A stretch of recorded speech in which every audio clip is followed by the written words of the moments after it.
পাশাপাশি দুই খেজুর গাছের কাহিনী।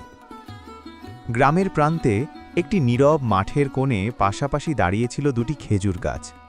বয়সে দুজনেই প্রায় সমান, শিকড় দুটির মাটি এক, বাতাসে দোলার ছন্দও ছিল একসাথে। তবু ভাগ্য তাদের জন্য একই ছিল না। প্রথম খেজুর গাছটি। একসময় সে ছিল গ্রামের আশীর্বাদ। শীত এলেই তার শরীর নিংড়ে নামত মিষ্টি রস।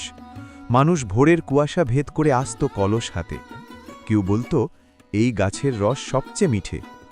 সে গাছ কিছু বলতো না। কুঠারের আঘাতে তার বুক চিড়ে রস বের হতো, তবু সে নিঃশব্দে দিয়ে যেত। বছরের পর বছর সে দিয়েছে রস, ছায়া, বিশ্বাস। কিন্তু দিতে দিতে একদিন সে ফুরিয়ে গেল। রস নামানো বন্ধ হলো। কেউ আর তাকিয়ে দেখল না। কুঠারের ক্ষত শুকল না, ভেতরটা পচতে শুরু করল। এক ঝড়ের রাতের পর রাত তাকে দাঁড়িয়ে থাকতে হয়। তারপর একদিন হয়তো মাটিতে লুটিয়ে পড়বে সেই গাছ, যাকে একদিন সবাই প্রয়োজনের সময় খুঁজত। আজ তার পাশে দাঁড়িয়ে কাঁদবার কেউ নেই। তার পাশেই দাঁড়িয়ে আছে আরেকটি খেজুর গাছ। সে সব দেখছে। সে দেখছে কিভাবে তার পাশের সাথীটিকে নিংড়ে নিংড়ে শেষ করে ফেলা হলো। তবু যখন শীত আসে, তাকেও কুঠারের আঘাত নিতে হয়। তার বুক থেকেও রস ঝরে পড়ে কলসে। মানুষ আজও বলে, এই গাছটাও ভালো রস দেয়। গাছটি কিছু বলে না, কিন্তু তার পাতা কাঁপে। সে জানে এই দেওয়া থামলে তারও মূল্য ফুরবে।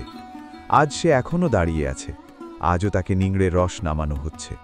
কিন্তু প্রতিটি ভোরে সে ভাবছে, আমি কি শুধু দেওয়ার জন্যেই জন্মেছি? আমার পরিণতিও কি ওর মতোই হবে? এই দুই খেজুর গাছের কাহিনী শুধু গাছের নয়। এ কাহিনী সেই সব উপকারী সত্তার, যাদের প্রয়োজন থাকলে মূল্য, আর প্রয়োজন শেষ হলে অবহেলা। একদিন যে নিংড়ে নিংড়ে রস দিয়েছে, আজ সে পড়ে আছে নির্জীব। আরেকজন এখনো দাঁড়িয়ে, শুধু সময়ের অপেক্ষায়। উপকারের শেষ পরিণতি অনেক সময় কৃতজ্ঞতা নয়, নীরব অবসান।